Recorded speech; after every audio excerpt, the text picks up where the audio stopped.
काठीनं घोंगड अव अव काठीनं घोंगड येऊ द्या की र मला बी जत्रेला येऊ द्या की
केवढा मोठा कांदा आहे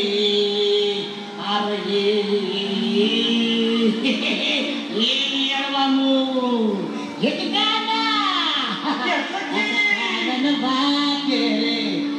गाणं भाकर खाऊ द्या किर आम्हाला बी जत्रेला येऊ द्या की